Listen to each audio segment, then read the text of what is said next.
Quiero empezar dando las gracias a UX Nights, pero no por haberme invitado, porque eso no es punto de agradecimiento, sino más bien por el trabajo que hicieron de lograr este evento. Creo que de lo que voy a hablar justo ahora tiene que ver mucho con el fortalecimiento de la profesión, ¿sí?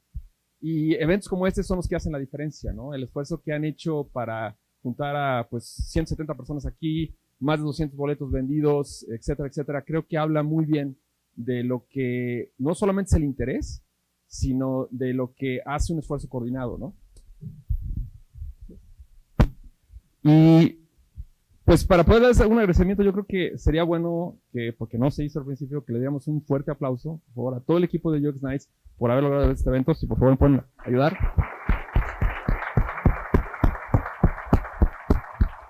Gracias por lo que están haciendo y lo que seguirán haciendo. Bien. ¿Cuántos de ustedes son gente que puede decir que hace trabajo de experiencia de usuario? UX o UX. Vamos a tener una idea. Ok. ¿Cuántos de ustedes definen lo que hacen como Interaction Design? Diseño de interacción. Ok, los menos. ¿Cuántos de ustedes hacen Customer Experience? Ok. ¿Cuántos de ustedes vienen de área de sistemas, informática, desarrollo de software o algo así? Ok. ¿Cuántos de ustedes vienen de área de marketing? Ok, los menos. Ok. Cuando hablamos sobre la disciplina y cuando hablamos de la profesión, parte del reto que tenemos es cómo definirnos, ¿sí? Hablamos de experiencia de usuario, alguien mencionó hace rato, no sé quién fue, pero por aquí más o menos de service design, ¿sí? Hablamos de diseño de servicios, hablamos de customer experience, ¿sí? Y a lo mejor en algún momento hablamos de arquitectura de información, ¿sí? Ahora ya no es tan sexy, ¿no? Entonces ya no lo decimos, ¿sí? Pero el punto es de que algo que es relativamente claro, y yo diría que es el elefante blanco, es la cuestión de la identidad. Ese elefante que está aquí, que nadie quiere hablar y que decimos, bueno, en realidad, ¿quién soy? En realidad, ¿por qué hago lo que hago? En realidad, ¿cómo o dentro de qué grupo estoy yo? ¿Sí? Entonces, mi plática tiene que ver mucho con eso, con un poco aderezar sobre lo que ya nos dijo Steven Gates, que básicamente abre plaza, y se materializa en el caso concreto de Microsoft, experiencia de Misael, que creo que es, la verdad, que muy importante ver cómo ha crecido y cómo se ha solidificado un concepto dentro de una empresa netamente de software, que es el caso de la mayoría de la gente que está aquí. Entonces, secuestran a Misael y absorben mucho más de todo lo que ellos han vivido. Pero en realidad, el elefante en el cuarto es precisamente el que dice, bueno, ¿yo quién diablo soy? ¿Yo qué estoy haciendo? Porque ahorita me llamo UX, pero pues de rato a lo mejor una fuerza me va a llevar a que me llame CX. Y de rato eso ya no va a ser tan sexy y va a ser el Service Designer. Entonces, ¿quiénes somos? Creo que ese aspecto que nos define como profesión es importante apuntarlo y trabajar con él. Cuando hablamos de grupos profesionales, el problema que tenemos nosotros en el área de UX es que no tenemos el soporte académico que otros grupos profesionales. Si tú hablas, por ejemplo, de ser un contador, hay un colegio de contadores y además hay una carrera de contabilidad. Si hablas de ser arquitecto, hay una carrera de arquitectura y hay un colegio de arquitectos. Lo mismo pasa con los cuerpos profesionales de ingeniería civil, de medicina y de otros. El detalle es que poca gente ha estudiado a nivel licenciatura una carrera como diseñador de interacción. Es más, hagamos una encuesta rápida. ¿Quiénes de ustedes en su carrera, en su título profesional, dice que son diseñadores de interacción? ¿Uno? Ok. ¿Qué más? ¿De una población de cuánto estamos hablando? 170 personas, ¿sí? Uno nada más. ¿Cuántos de ustedes a nivel maestría podrán decir que lo que hacen, dice su título, Experience Design, Customer Experience o Interaction Design, a nivel maestría? Otro más. 2, 3, 4. Pero eso no pasa si esta reunión fuera de arquitectos. Todo el mundo levantaría la mano y dice, no, yo estudié arquitectura en la Autónoma de Nuevo León, y yo en la Universidad de Guanajuato, y yo en la UNAM. ¿Y qué pasa? Pues entonces no tenemos un punto de referencia. No hay una forma fácil de distinguirnos desde el punto de vista de cuerpo de conocimiento. Y eso de alguna manera nos hace que la única solución a corto plazo que yo alcanzo a ver, y ustedes tienen la respuesta si esa será, es que tenemos que fortalecer algo que se llama el gremio. El gremio es el concepto que nos podría ayudar a adquirir esa identidad que no tenemos. Y el gremio, bueno, empieza en la época medieval y empieza por algo que nosotros ahorita estamos experimentando. Los gremios en la época medieval se definieron para defenderse en contra de la explotación de quien contrataba las artes u oficios de esas personas que los desempeñaban.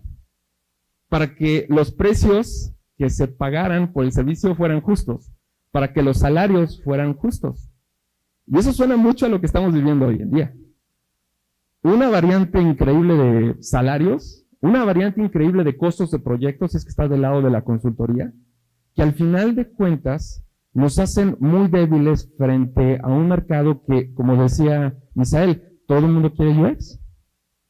Pero ¿cómo lo distingo? ¿Cómo yo empiezo a trabajar a nivel individual para poder empezar a crecer y para poder lograr ese match? Pues la única forma es a través de la comunidad de práctica, del gremio, ¿sí? Entender el gremio nos llevaría entonces a entender que no estoy hablando aquí de que fundemos ahorita la asociación de UX designers o de interaction designers, eso no me toca a mí, eso les tocará a ustedes, ¿sí? Pero simplemente lo que estoy poniendo en la mesa es que al haber ausencia de eso, entonces nosotros tenemos que empezar a pensar 5 preguntas que nos podrían llevar a entender cuál sería la definición de eso. La primera tiene que ver con, ¿cómo hacemos lo que hacemos? ¿Sí? La segunda es definir para quién hacemos lo que hacemos. ¿Para qué hacemos lo que hacemos? Es la tercera. La cuarta es cuándo hacemos lo que hacemos y finalmente con base en qué hacemos lo que hacemos. Eso define métodos, personas, experiencia, procesos y fundamentos. Les voy a hablar de esas 5 cosas.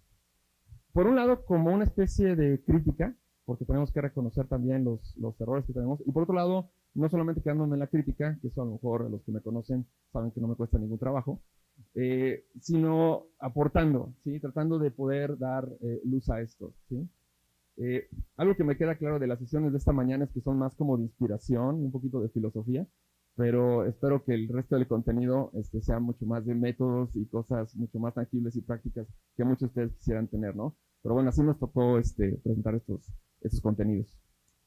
Entonces, hablemos del tema que también puede ser un elefante blanco, un elefante, y que Stephen Gates tiene la frase de que es el caballo de Troya, Design Thinking as the Trojan Horse, right? Donde realmente sabemos que nosotros estamos, como estamos ahorita en las organizaciones, en gran medida por la popularización del pensamiento de diseño. La popularización de Design Thinking, donde los ejecutivos van a un seminario y les hablan sobre innovación y entonces vienen con nosotros o de repente entramos a la organización porque querían hacer eso que vieron de Design Thinking.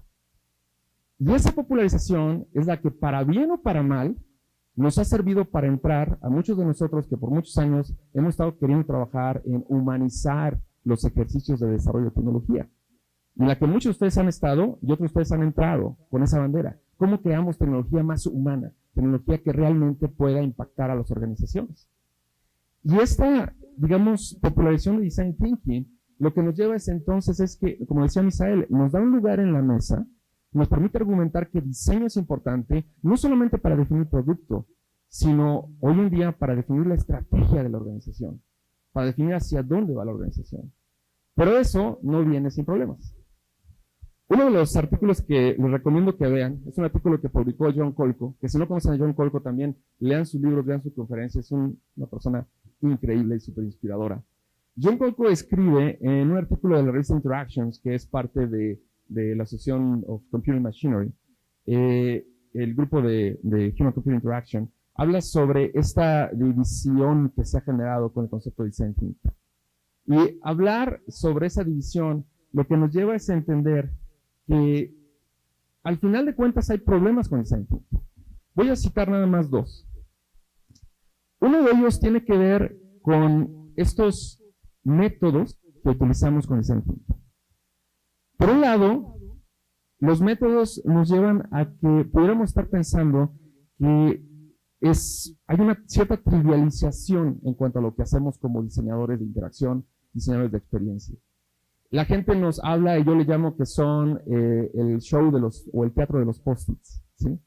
Todo el mundo tira post-its, ¿no? Y hacemos más rico a 3M o a Office Max o a quien quieras, ¿sí? Pero no hay diseño si no hay post-its en un muro o hay fotos en Facebook o en LinkedIn diciendo, ahora estamos haciendo un ejercicio de Design Thinking, Service Design, User Design, Product Design, lo que quieras, ¿sí? Y desde afuera, y a mí me toca mucho verlo porque como consultor tengo que estar básicamente interactuando con muchas compañías donde dicen, es que eso es puro show.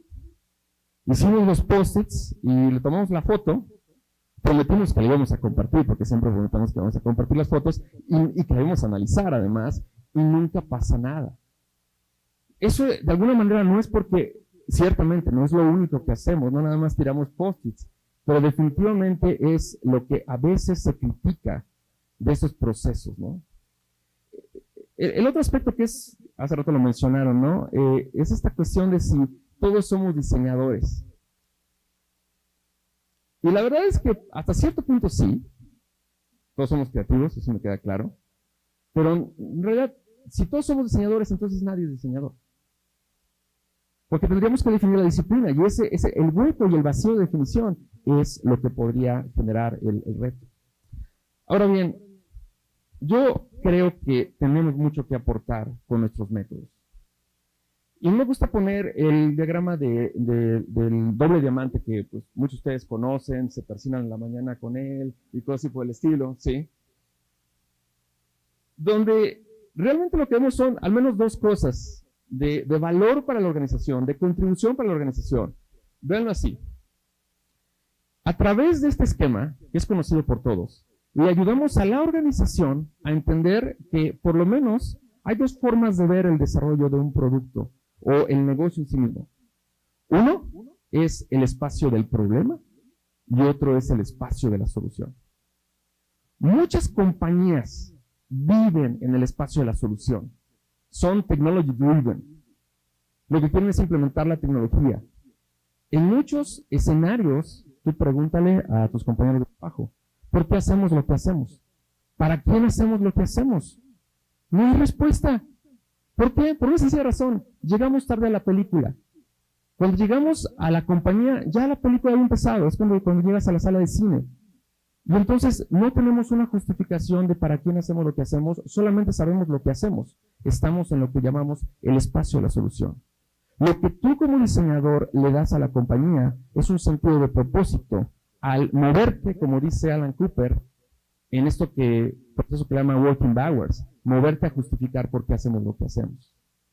Entonces, necesitamos entender, que le damos valor a la compañía al abordar esas preguntas duras de para quién hacemos lo que hacemos y de por qué hacemos lo que hacemos, pero además introducimos algo que la compañía no está acostumbrada a hacer, y los seres humanos en general, que es pensar de manera divergente.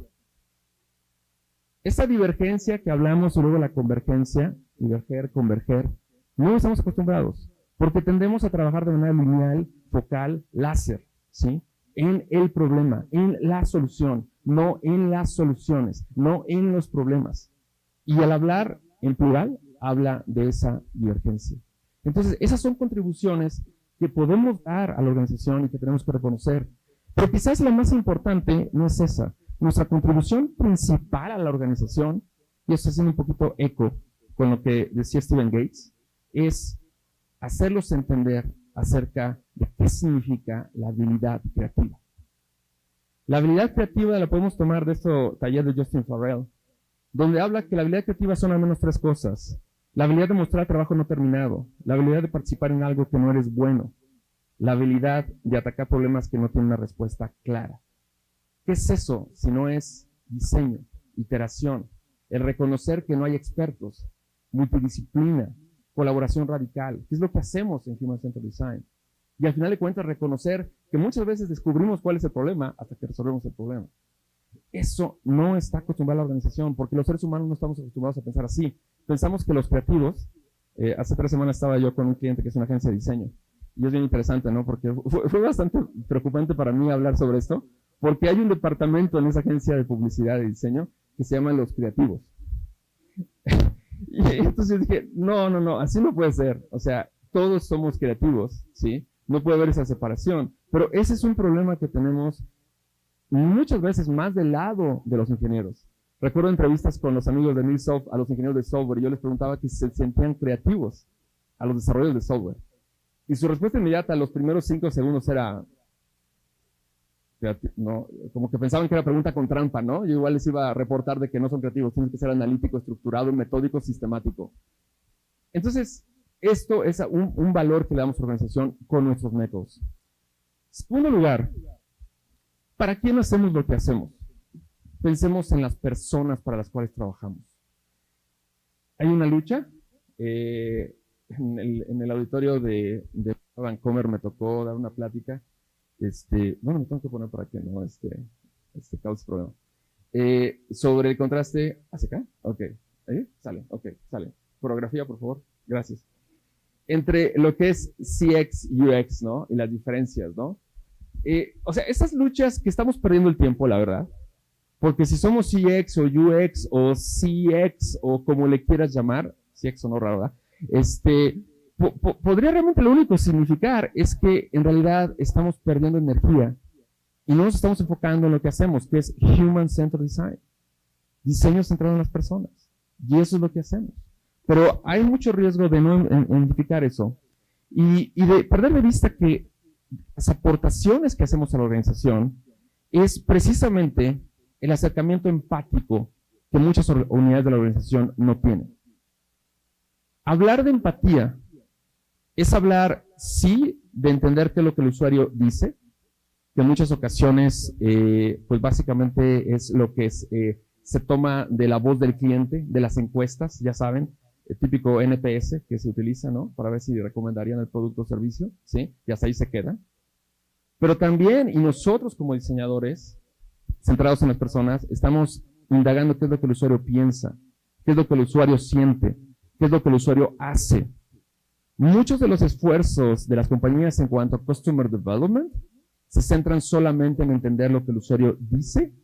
En todo caso, lo que el usuario hace es raro.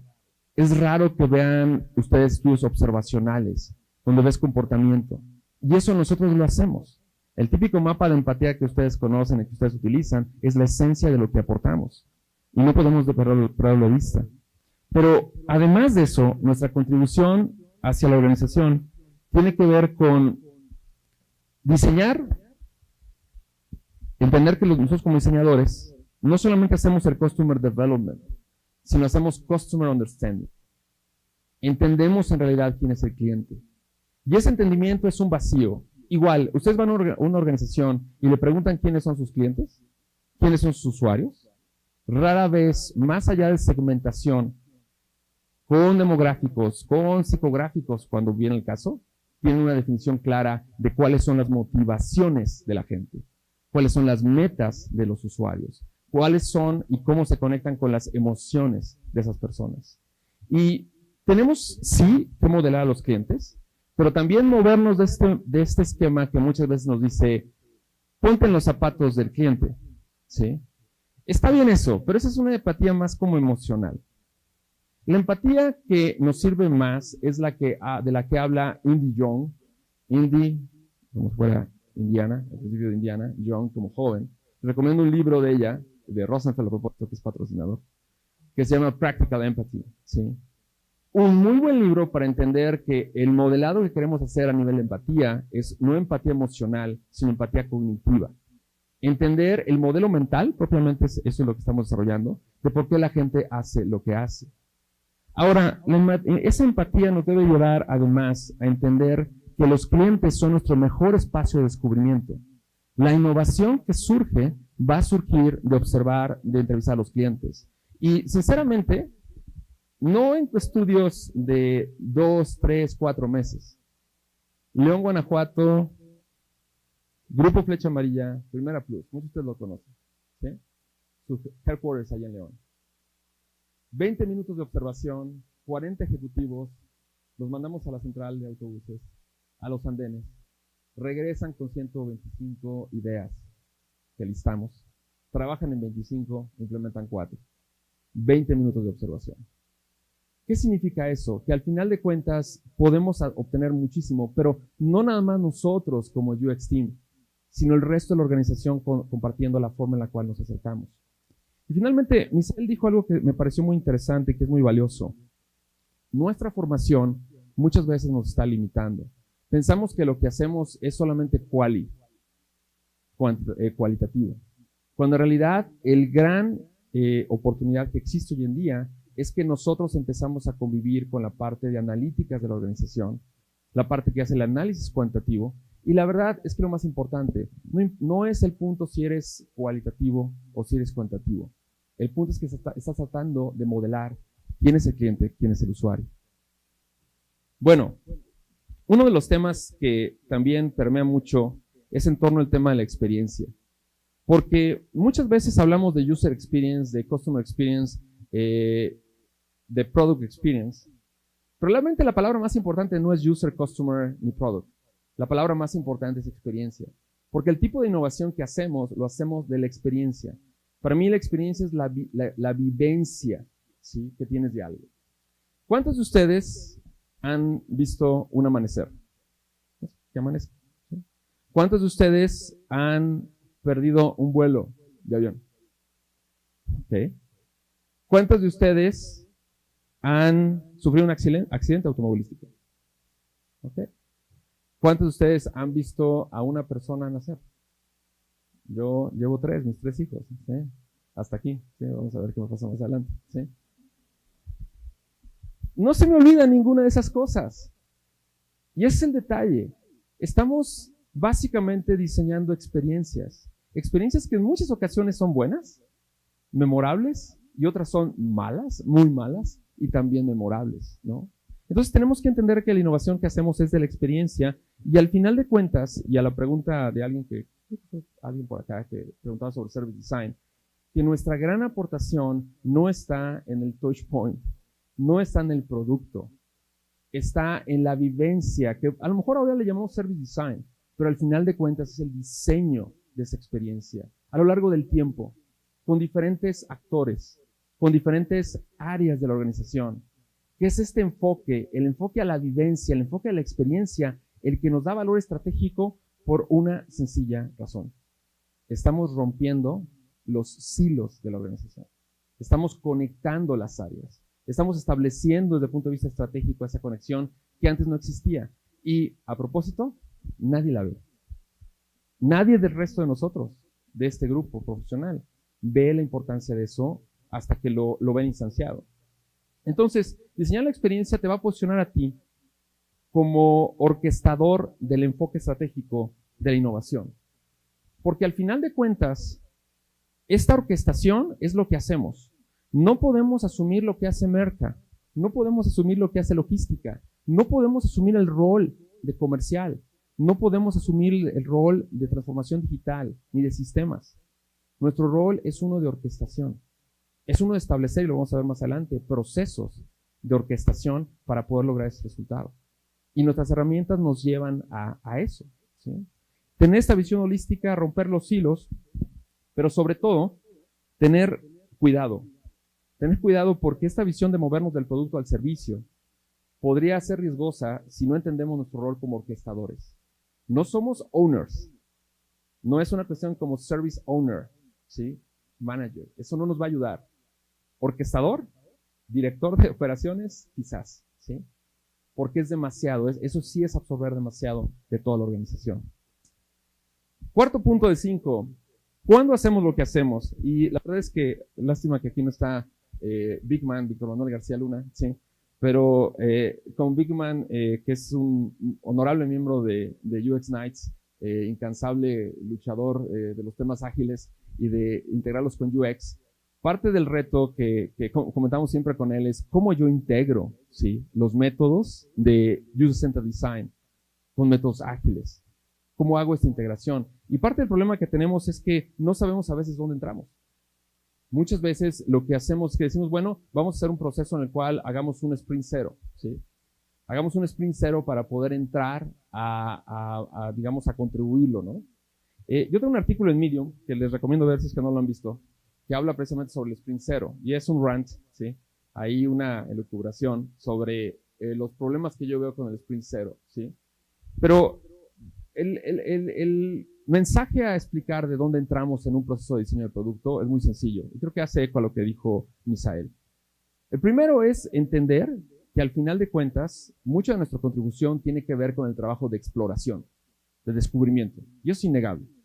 Pocas áreas de la organización pueden hacer este trabajo de campo que nosotros podemos hacer. Pero también tiene que ver con el otro extremo, que sería la evaluación del producto, la accesibilidad, la usabilidad, la experiencia usual. El problema que tenemos cuando estamos tratando de integrar User-Centered Design con Agile es que pensamos que dentro del ciclo no hay nada que hacer, cuando en realidad tenemos muchas contribuciones, ¿no? Y Misael listó varias de ellas, pero yo solamente quisiera enfatizar una, que es necesitamos diseñar la interacción. Y la interacción no se hace ni antes ni después, sino durante el proceso de desarrollo de producto. Entonces, estos radios que hablan de 1 a 8 en IBM, que son súper ideales, ¿no? No sé cuál es el que tenga BBVA Bancomer, pero no creo que esté ni en 1 a 20, ¿no? ¿Cuánto van? Bueno, ¿de 1 a 4 hacia las células? Wow, ok, bueno, entonces me sorprendieron con eso, ¿sí? Pero el punto es de que al final de cuentas lo que implica es que hay menos diseñadores disponibles que desarrolladores y productos deseando querer introducir esos elementos, ¿sí? Pero bueno, se trabajará en poderlo remediar, pero el punto es, tenemos que entender que nuestra contribución al diseño de un producto realmente no debería de ser a través de pensar en los métodos de contribución. Hace muchos años me tocó trabajar con una compañía en Bélgica que se llama Naman, y Naman tenía este esquema para explicar lo que hacían. Naman es una compañía de diseño de interacción. Son 25 diseñadores que desde hace muchos años se dedican a hacer esta clase de servicios de diseño. Como pueden ver, ahí la diferencia es que Naman lo que ofrece son métodos conectados. No nada más te dice te voy a hacer el card sorting, o nada más te dice te voy a diseñar las personas, sino establece una secuencia que conecta los métodos. Eso de lo que nos habla es de establecer procesos. Como diría Stephen, el tema puede parecer un poco sexy, ¿sí? Pero proceso es la clave de la oferta que nosotros podemos dar como gente de UX, como gente de diseño centrado al usuario. El proceso es lo que nos va a permitir realmente dar una contribución. Nosotros hacemos descubrimiento, un proceso de descubrimiento, nosotros hacemos un proceso de evaluación, nosotros hacemos un proceso de diseño de interacción. No en el método, sino en el proceso. Y eso del proceso nos lleva entonces a la madurez, que hablaba también Misael. Nos habla acerca de que tenemos que no solamente contratar a UXers como algo plano, sino diferentes tipos de especialidades. Y tenemos que tener desarrollo profesional para cada uno de ellos, y tenemos que tener también la infraestructura, los sistemas de diseño y los sistemas de operaciones, el Design Ops, para poder hacer posible el diseño. Finalmente, ¿con base a qué hacemos lo que hacemos?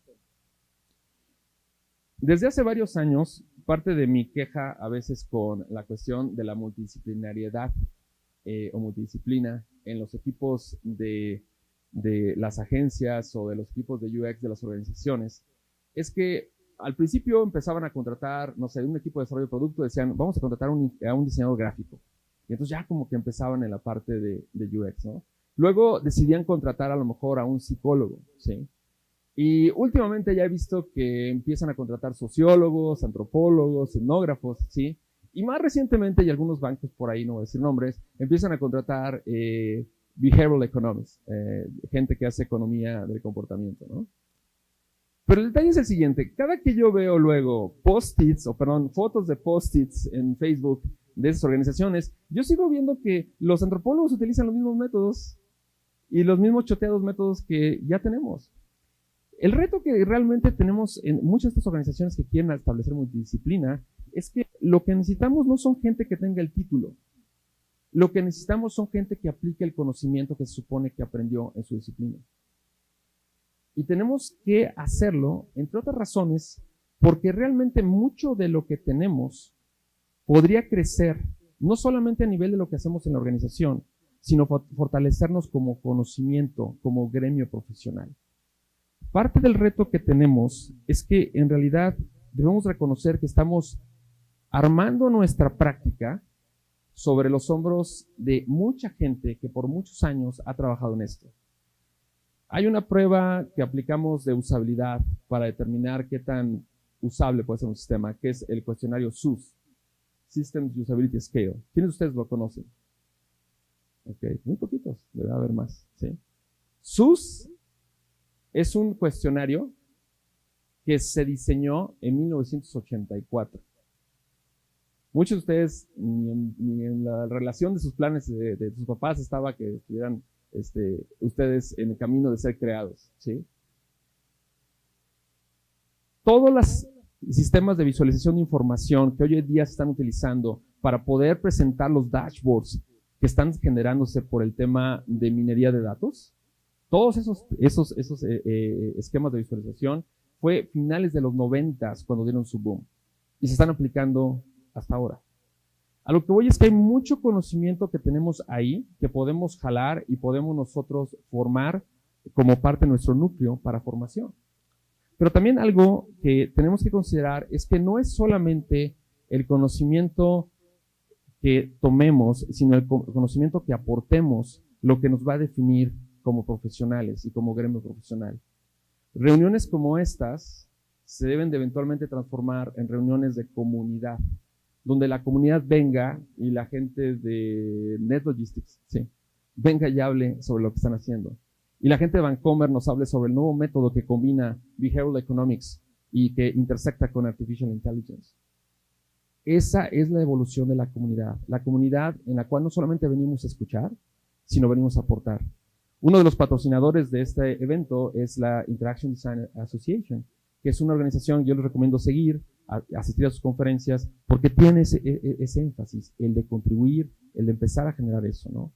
Y bueno, todo esto lo que nos lleva entonces, en conclusión, es que el camino de la indefinición profesional nos puede llevar básicamente a desaparecer, a evaporarnos. Porque, como dije hace rato, ahorita somos UX, ¿sí?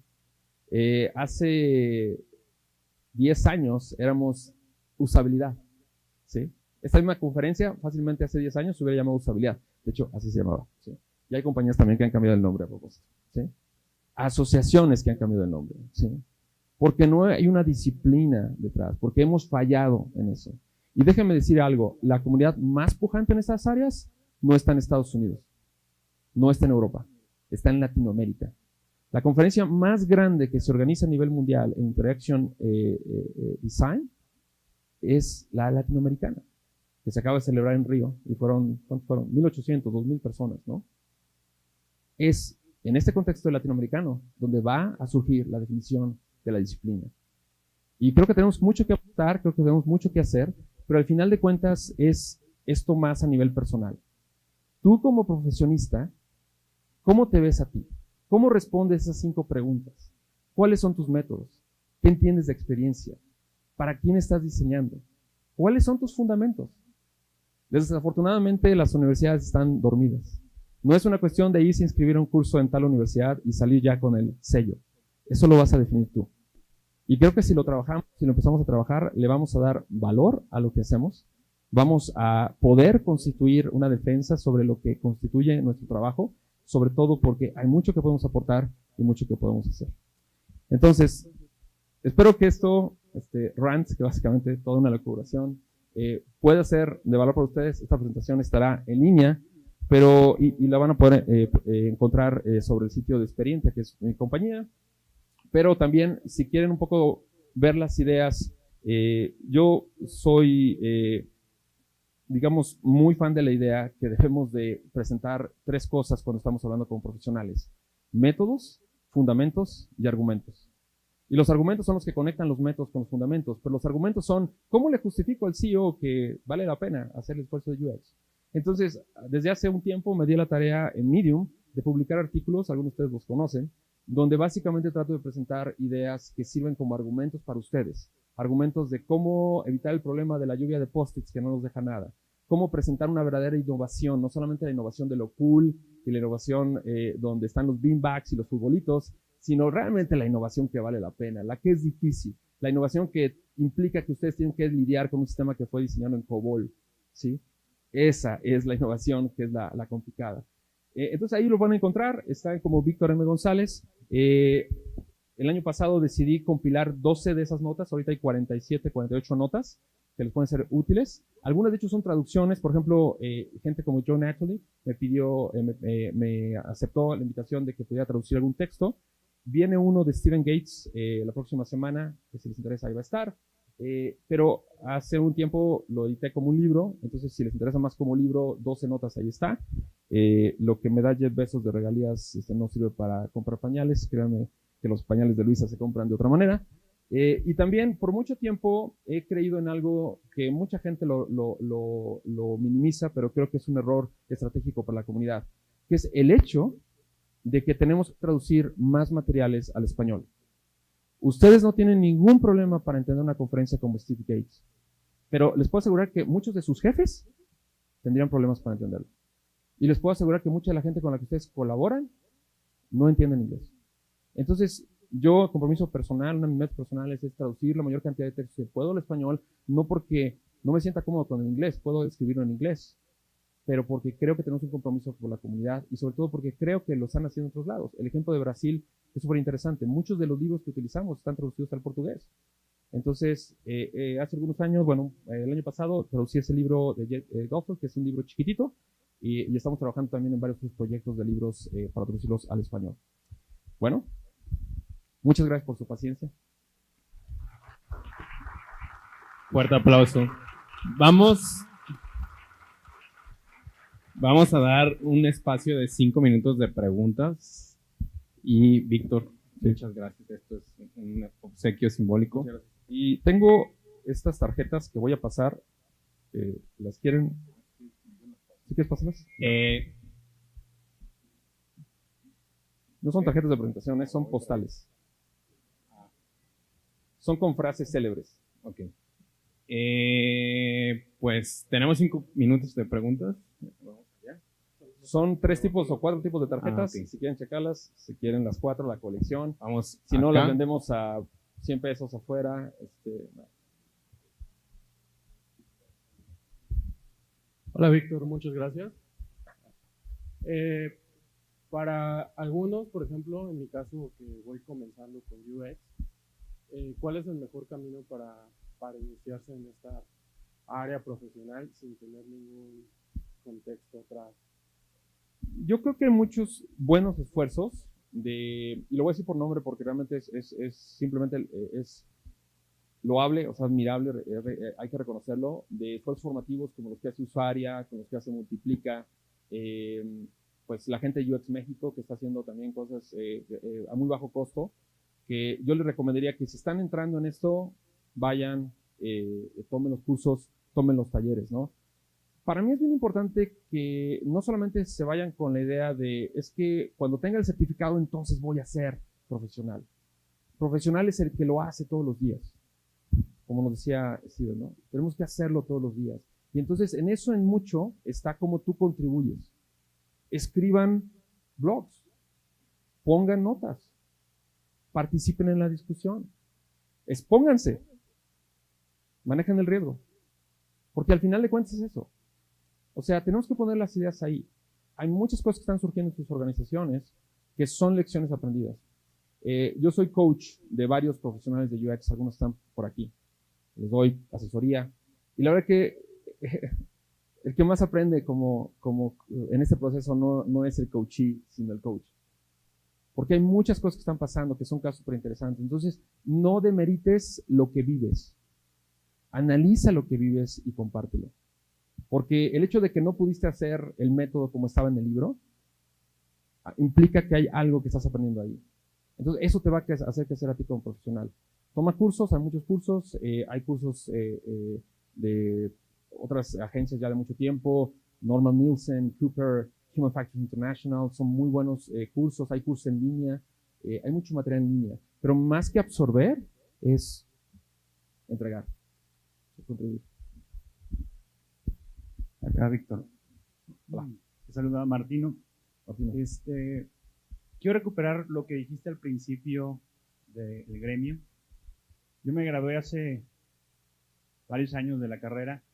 Todavía en aquel entonces, por ahí del 2005, yo me acordaba que no había gremio para diseño gráfico. ¿Okay? Sin embargo, en Estados Unidos y en Canadá me tocó conocer gente de la IDA, que está en base en Montreal. Entonces parece que este gremio internacional ya tiene muchas actividades en el mundo y llevan estas conferencias alrededor de México, del mundo, pero nunca han venido a Latinoamérica, yo creo que una vez, no sé. Sin embargo, tú dices que pones sobre la mesa el tema de que hay que agremiarnos, pero veo que no nos sabemos organizar en esta comunidad para este efecto, ¿no? Creo que carecemos de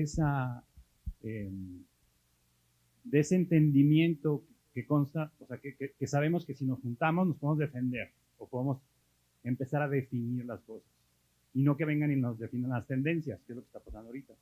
Entonces, a mí me gustaría recuperar esa ansiedad que tenía yo cuando estudiaba y que ahorita que estoy trabajando en una empresa que se dedica en software y aplicamos de alguna manera métodos, fundamentos, etcétera, seguimos todavía batallando con que no estamos representados. Entonces, ¿qué tú sugerirías, aunque no te vas a meter en este proceso de hacer gremio, qué sugerirías, cuál sería el caminito por el que empezaríamos todos a organizarnos de alguna manera a realmente hacer ese gremio de una manera concreta? ¿Verdad?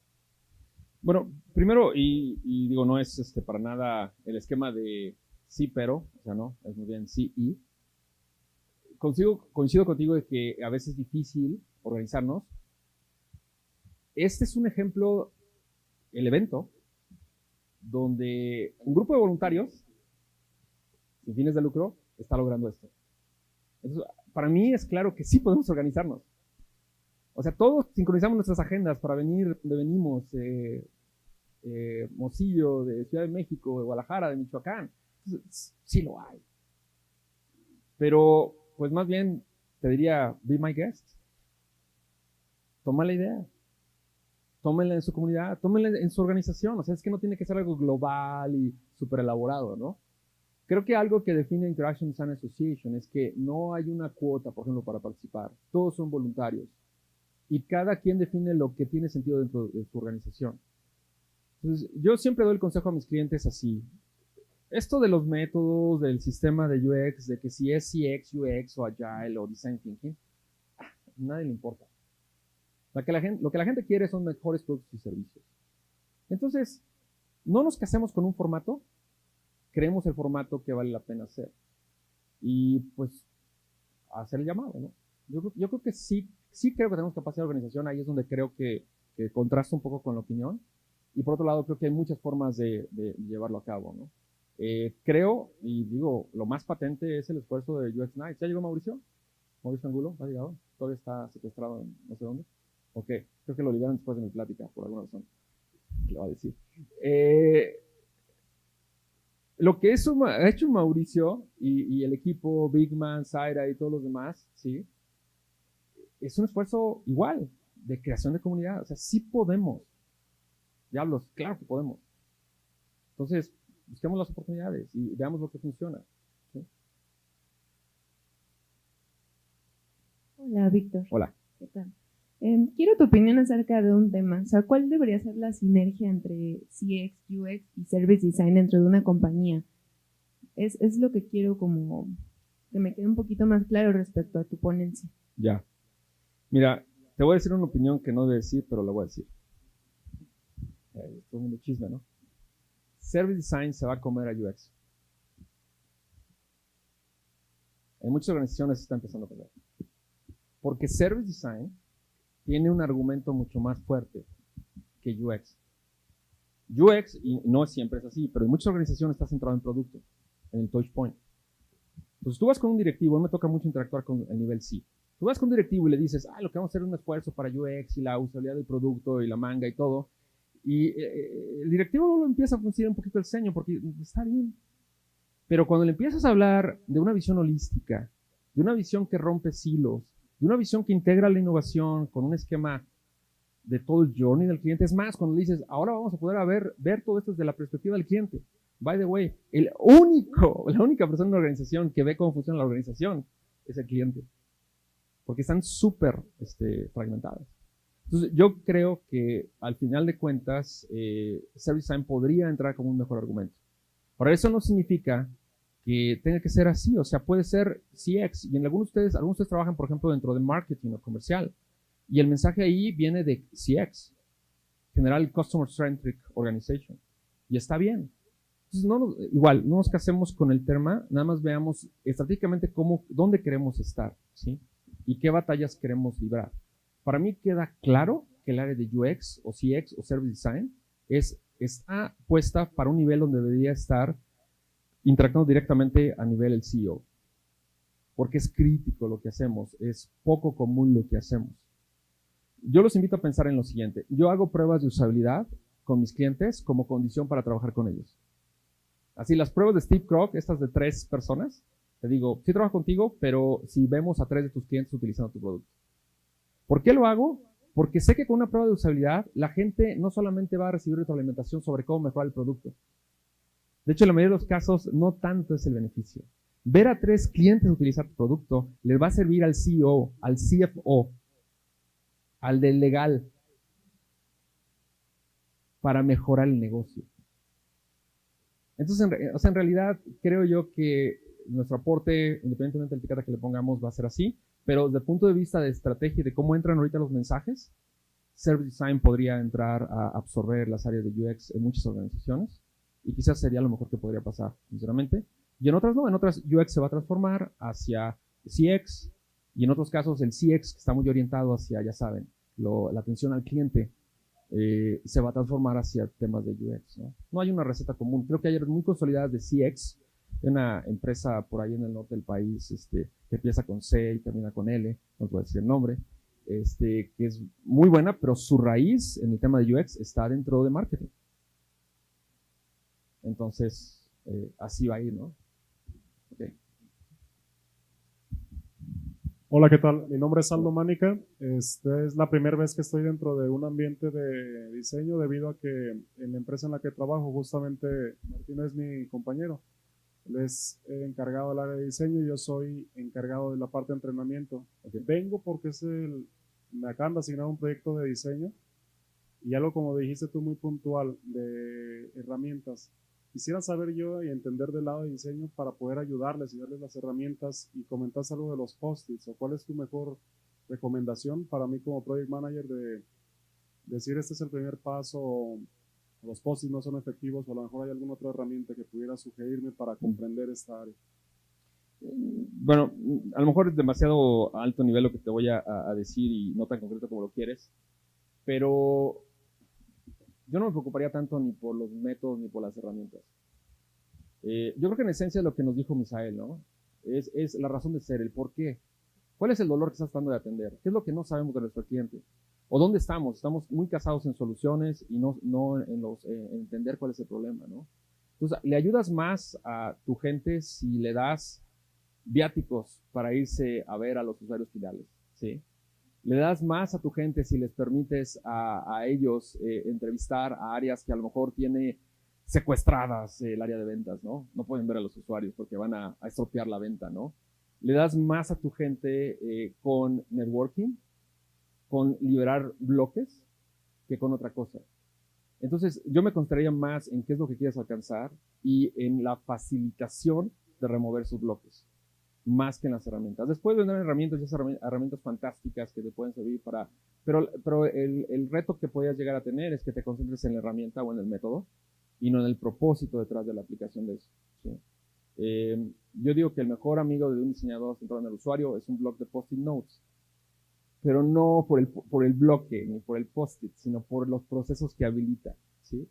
Y a lo mejor lo haces con papel o a lo mejor lo haces a viva voz, pero al final de cuentas está en el propósito lo que define tu aportación para ayudar al área de diseño a que logre lo que ellos pueden contribuir.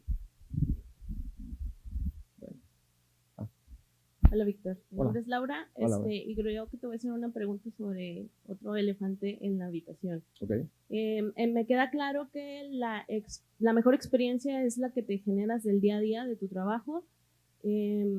Pero volviendo al tema que tú mencionabas de generar los gremios y de hacer más oficial la profesión de alguna manera, muchos de los cursos o de las certificaciones o de los papeles donde te sale el diploma generado para User Experience, Interaction Design, Service Design, todo eso, son de precios muy, muy, muy elevados, que muchas veces a los que vamos empezando en User Experience, con los sueldos que por lo mismo que no están regulados porque no somos un gremio fundamentado en esto, pues nos es complicadísimo pagarlos o obtenerlos. Me queda claro que pues podemos aprenderlos por fuera, por internet, todo esto, pero no es un aprendizaje certificado como lo que tú mencionabas que nos ayudaría a generar el gremio. Entonces, en esta posición, ¿tú qué soluciones nos podrías como recomendar, o más bien, qué tan importante es generar este gremio en base a diplomas, certificados, todo esto, o el gremio puede salir generado por la experiencia diaria nada más? Sí, a ver, quisiera aclarar algo. Yo no estoy en pro y no creo que la profesión se va a definir con certificaciones, aunque podría. ¿Sí? Mike Monteiro, también una nota que traduje, habla sobre ese asunto, ¿no? Sobre, o sea, lo que significa certificarnos desde el punto de vista de la responsabilidad que tenemos en nuestras manos. ¿Sí? Muchos de ustedes trabajan en sistemas de e-commerce, donde lo peor que puede pasar es que el carrito nunca llegue a ser adquirido, lo que está ahí. Y puede ser una desgracia para la organización, pero no es un sistema donde hay un riesgo de la vida. Muchos de ustedes trabajan en sistemas donde hay un riesgo, ¿sí? Aeronáutica, salud, donde la dosificación extra para un paciente podría crear la muerte, ¿no? O donde una mala interpretación de información sí puede tener un problema en la estabilidad de una maquinaria, ¿no? Bueno. Y ahí es donde podemos pensar que por eso se hacen las certificaciones y por eso se generan los exámenes y las barras de abogados y las certificaciones para que un profesional en medicina pueda ejercer, ¿sí? Pero al final no es eso lo que yo creo que está en el énfasis, sino el hecho de profesionalizarnos, como le decía el compañero, contribuyendo, ¿sí? Y empezando a generar ese conocimiento, porque no va a ser la universidad, by the way.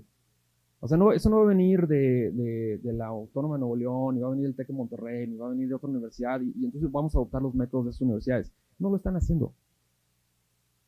Y no lo van a hacer. Entonces, lo que quiero enfatizar es que probablemente sí sea bueno tener una certificación, ¿sí? Te va a ayudar, pero no es la única forma en la que yo he visto que mis coaches encuentran trabajo. No es el único criterio que yo he visto que las empresas que contratan gente de UX están utilizando. Si no es el portafolio, es la práctica, es lo que tú conoces. Pero se nota en el discurso de la gente. Se nota cuando empieza a decir, cuando alguien diseñador te dice, no, pues ¿por qué lo hice? ¿Por qué hiciste el diseño así? No, por intuición. No, tiene que ser pues, porque hay un fundamento, porque el ojo humano interpreta la información así, porque nuestro sistema sensorial de forma de esta manera, porque mi estrategia de persuasión, que está dirigida por este modelo de psicología, funciona y va a funcionar de esta manera. Entonces, por más que te vayas con Nielsen Norman y pagues los miles de dólares que quieras, que es la certificación más cara que existe, by the way, eso no te va a dar nada. O sea, te va a dar que apliques lo que aprendiste en todo caso. Pero ahí es donde está la profesionalización, donde empecemos y comencemos a hablar. Y creo, no digo que este nivel esté bajo, al contrario. Ayer hablaba con Stacy y decía que el año pasado vino y estaba muy impresionada. I'm just mentioning what you said about your impressions about the community and how professional it looks. Y no solamente luce, o sea, sí hay un nivel alto en este grupo de gente. A lo que voy es que eso tiene que todavía crecer mucho más. Y eso se va a notar y se va a ver y creo que ahí está, ¿no? Y en algunos casos, pues puedes jugar a la certificación. Y puede ser que la certificación te aporte algo y a lo mejor no necesitas para tus clientes. Tus clientes lo demandan. Pero yo lo vería más como un proceso de inversión en ti. O sea, no lo veas como un punto de partida para tú posicionarte y validarte, sino es una inversión donde tú estás tratando de sacar provecho y donde tú vas a crecer y vas a sacar tanto jugo como tú quieras. Después de una semana con cualquier esquema de certificación, eso no garantiza que vas a poder al día siguiente obrar maravillas. Pues muchas gracias. Un aplauso a Víctor, porfa.